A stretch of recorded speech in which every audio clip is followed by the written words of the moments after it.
નમસ્તે મિત્રો, Pallavi Yashodhan Antani, psychiatric social worker. Friends, ટવખો 76 ગોઠડીમાં આપ સૌનું સ્વાગત છે.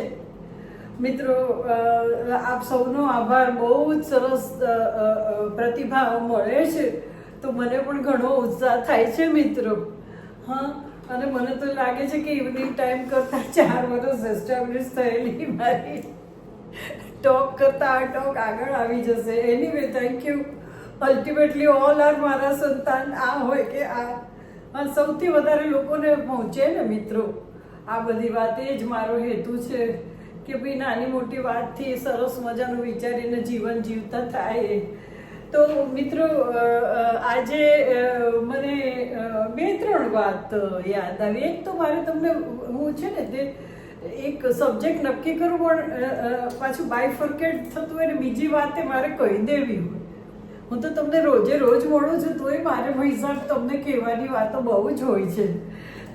તમારે સાંભળવાની હોય છે, તમારે કહેવાની નથી હોતી. એનીવે, મને લાઈક ઘણા કરે છે એટલે મને એવું લાગે છે કે નાના બધા ના ગમતું જશે. ઓ ગોડ, શું કરું, ગરમી બહુ. મેં આજે મિત્રો, પહેલાં હું એક વાત કરું. મેં આજે છે ને તે મને થયું કે ન્યૂઝપેપર વાંચીને જ જાઉં, તો મને ન્યૂઝપેપરમાંથી ઘણી વાત શેર કરવા જેવી લાગી. મિત્રો, તમે બધાએ વાંચી જ હશે કે વાંચશો, આમાં કંઈ નવું નથી. આ પેપર તો બધે આવતા હોય છે. પણ મિત્રો, એક મને વિચાર આવ્યો કે સપોઝ આપણે કોઈક વાત વાંચીએ ન્યૂઝપેપરમાં કે ગમે ત્યાં, અથવા કોઈ વાત સાંભળીએ, તો આપણને શું થાય કે આ તો મને ખબર છે, આ તો હું ભણી જ છું, આ ભણીને તો મારા હાથ નીચેથી નીકળી ગયું, દેટ સોર્ટ ઓફ થિંગ. અને મને આ ખબર જ છે, મારો તો અનુભવ છે. મેં તો ઘણા બાળ ઉછેર કર્યા છે, મેં તો કેટલા છોકરા પરણાવ્યા. એવું નહીં મિત્રો, પણ એવું હોઈ શકે કે તમે એક વાત સાંભળો અને એ જ ટાઈપનું, એ જ પ્રકારનું જો તમને સાંભળવા મળે, તો એનો અર્થ એમ કે you were on the right track. અને સાંભળ્યા પહેલાંય તમે સરસ કરતા હતા. હા, એટલે કંઈ સાંભળવાથી એવું નથી, તમે જે કરો એને સંમતિ પણ મળે અને કદાચ 1-2 પોઈન્ટ નવા હોય તો તમને જાણવા પણ મળે. દાખલા તરીકે ADHD, attention deficit and hyperactive disorder, એ જે છે. હવે ADHD ઉપર તો અમે બહુ કામ કર્યું હોય, એવા ઘણા બધા પેશન્ટ આવી ગયા હોય, કાઉન્સેલિંગ કર્યા હોય, મમ્મી પપ્પાના કાઉન્સેલિંગ કર્યા હોય, તો પણ મને એવું વિચાર આવ્યું કે ના, ADHDમાં આમાં જે આપ્યા છે એમાંથી કોઈ લક્ષણ કે કોઈ વાત કે એ મારાથી મિસ તો નથી થતી ને, કે કોઈ એવો દાખલો હોય એના ઉપરથી કંઈક આઉટકમ નીકળ્યું હોય. હા, તો એ મેં ક્વિકલી વાંચી લીધું. એટલે મેં જે કાલ વાંચવાની વાત કીધી હતી ને, એ મિત્રો, વાંચવાની ટેવ તો રાખો. જો આજે હું ન્યૂઝપેપર વાંચતી હતી ને, તો એક પોઈન્ટ મને બહુ સરસ મેં વાંચ્યો કે પ્રાણીઓમાં પણ એવી સેન્સ હોય છે કે એ લોકો અમુક રીતે માંદા હોય તો એ લોકો કઈ વનસ્પતિ ખાઈને સાજા થઈ શકે કે હેલ્પફુલ થઈ શકે. જનરલી એ લોકો એ વસ્તુ ખાતા ન હોય, પણ એની તરફ પ્રેરાય. એ બધું જે ઓબ્ઝર્વ કરનારા ઓબ્ઝર્વ કર્યું, સાયન્ટિસ્ટ એ બધાએ પ્રાણીના જે બિહેવિયર જોતા હોય બધાએ, કે ભાઈ આ બાજુ જઈને આ વનસ્પતિ કોઈ દિવસની ના આજે કેમ ખાધી, તો પછી એનું એનાલિસિસ કરતા ખબર પડે કે એમાં આ તત્વ હતું ને એનાથી આ થાય છે. એટલે આપણે જે જડીબુટ્ટીઓ શોધીએ એનું પ્રાણીને એવી સેન્સ હોય જ છે.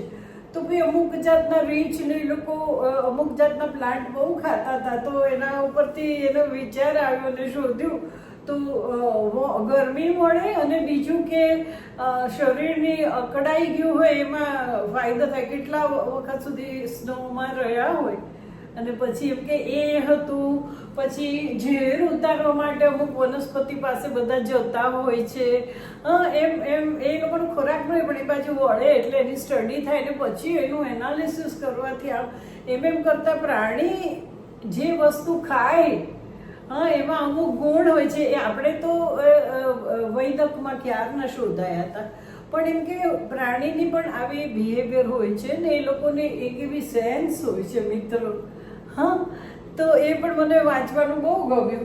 બીજું મેં બે ન્યૂઝ બહુ સરસ વાંચ્યા કે એક છોકરું રમતા રમતા પેલો LED કહેવાય શું કહે નાના બલ્બ એ ગળી ગયું અને એના ફેફસામાં બહુ દિવસ 19 કેટલા દિવસ રહ્યું પણ પછી એને કંઈ મને લાગે છે કે ઉધરસ બહુ આવીને એવું થયું ને ચેક કરતા એ કોઈ હોસ્પિટલમાં ગયા આઈ થિંક રાજકોટ અને ત્યાં એને મને બહુ યાદ નથી મને તો મેઇન વસ્તુ યાદ છે તો ત્યાં એ લોકોએ બધું કરતાં ખબર પડી કે આના ફેફસામાં તો આ છે આવું લાઇટ નાની તો પછી એ લોકોએ કીધું 70,000 ખર્ચો થશે હવે આ લોકો પાસે તો એટલા પૈસા હતા નહીં ભેગા કરે છોકરું હતું એટલે પછી દે કેમ હિયર ટુ સિવિલ હોસ્પિટલ અને બે ડૉક્ટરોએ બહુ સરસ ટીમ એક અને ડૉક્ટર સાથે થઈને બહુ સરસ ઓપરેશન કર્યું it came out and the child is happy એવી રીતના એક ખુલ્લી સેફટી પિન અંદર જતી રહી હતી એ પણ ઓપરેશનથી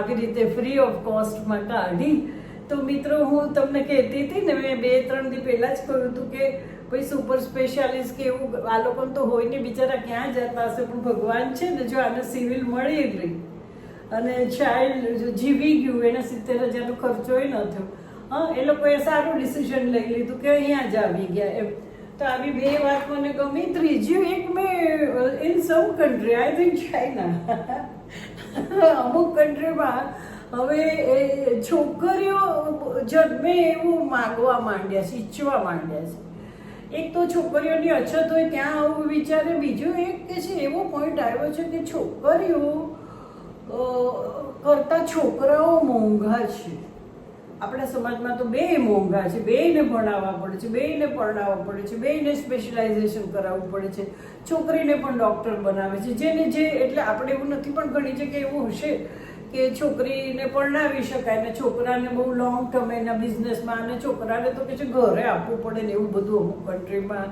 છે એટલે લોકો કંટાળ્યા છે કે છોકરી જ આવે તો સારું આવા બધા સમાચાર મેં છાપામાં વાંચ્યા તે મને તો બસ વાર તો પ્લેટફોર્મ જોઈએ શેર કોને કહું એટલે તમને લોકોને કહ્યું હા આજે જે હું વાત કરતી હતી એ તમારી ઓળખ ને આઈડેન્ટિટીની કરતી હતી એટ એની એજ તમારું ચાઇલ્ડ 3 વર્ષનું હોય 12 વર્ષનું હોય 20 વર્ષનું હોય કે 55 વર્ષનું હોય હા તો ઇફ યુ આર પેરેન્ટ હા તો તમારે તમારી ઓળખ ને તમારી એક આઈડેન્ટિટી ઓવર એન્ડ એબાઉ તમારી લાગણી તો ખરી જ પણ એનાથી આગળ એક તમારી આઈડેન્ટિટી હોવી જોઈએ ઓળખ કે જેના દ્વારા બાળકને એમ થાય કે નાના પપ્પા એટલે દાદા કે એટલે સાચું પપ્પા કે એટલે બરાબર જ હશે એવું ક્યારે થાય મમ્મી કે એ બરાબર હશે એવું ક્યારે થાય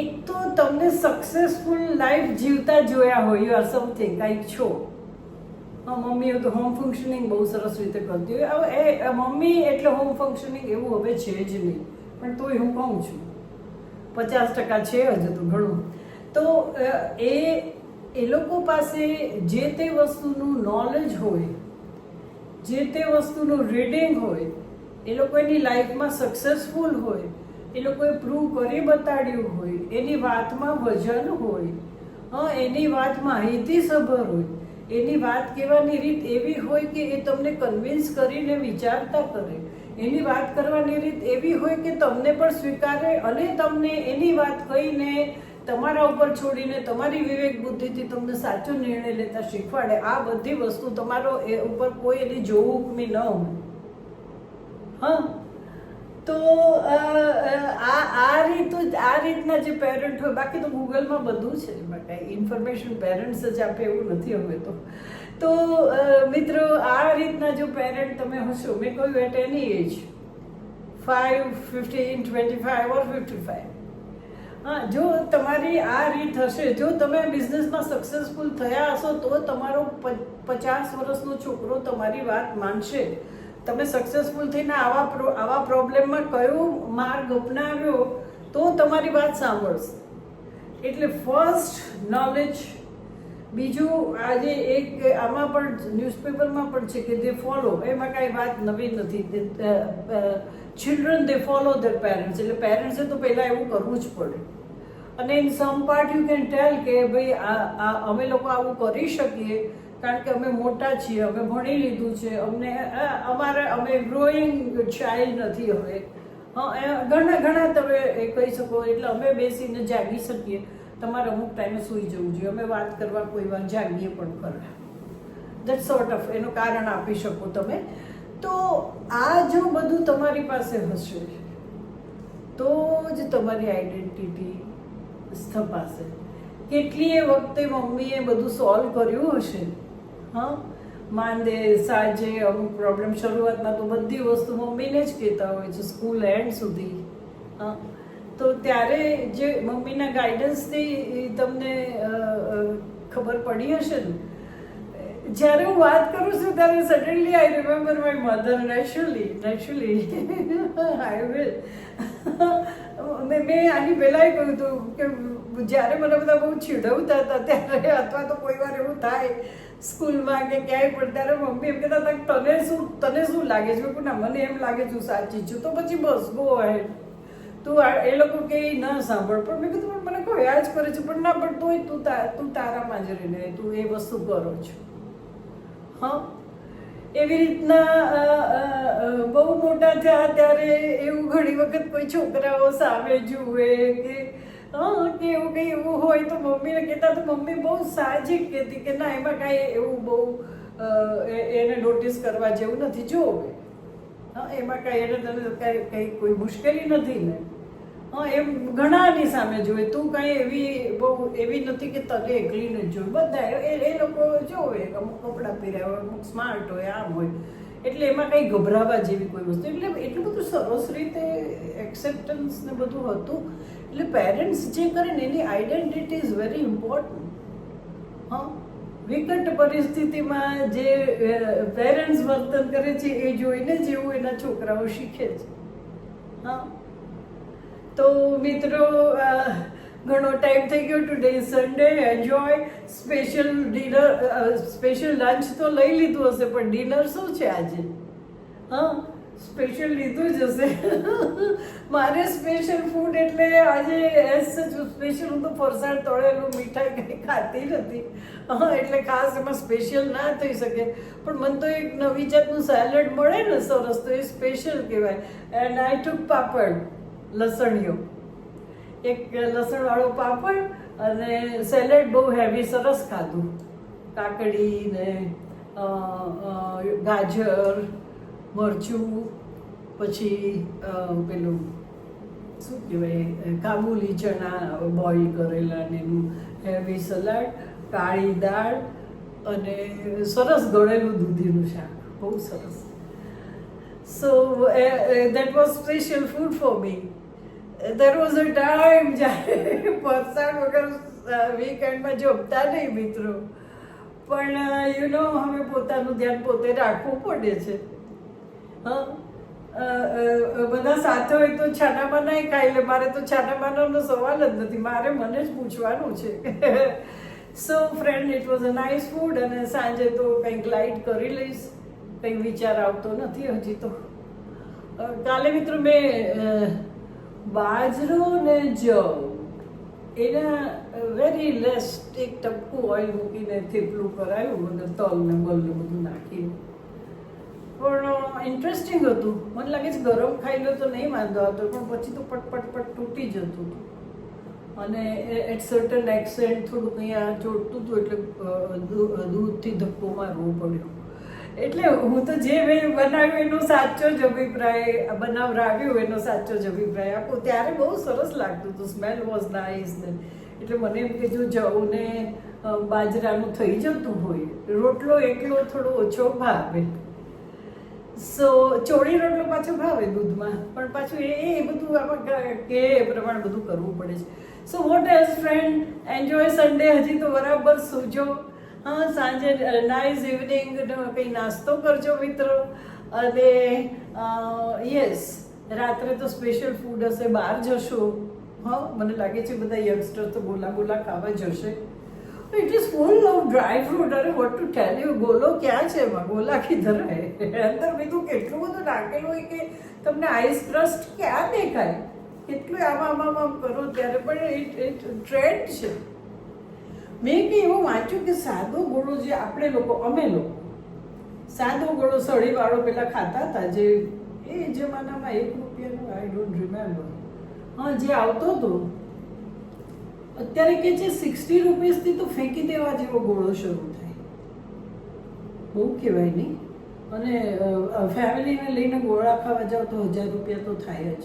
3 જણા હોય, 3 છોકરા હોય ને મા બાપ કરીને તો 1000 ઓછામાં ઓછા. એ એક હું તમને વાત કહું, આ ખાખરા છે ને તો ઘઉં થોડું ઓછું ખાવાનું કહેતા હોય છે.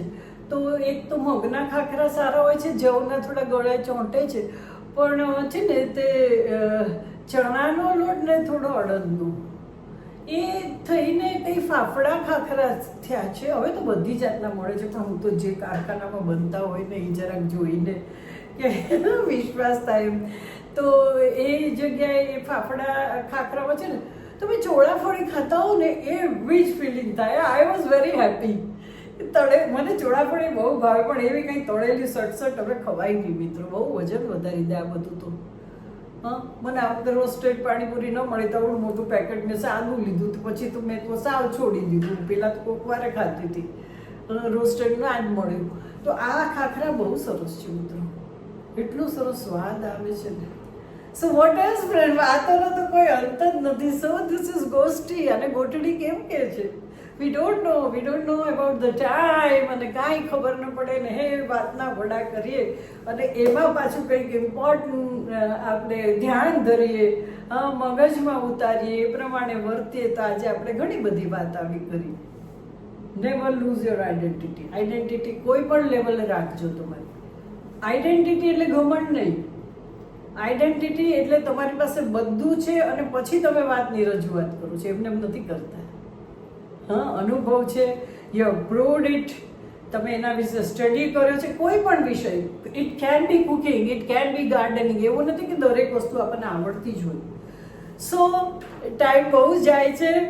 આવજો. Thank you so much, and of course I love you friends.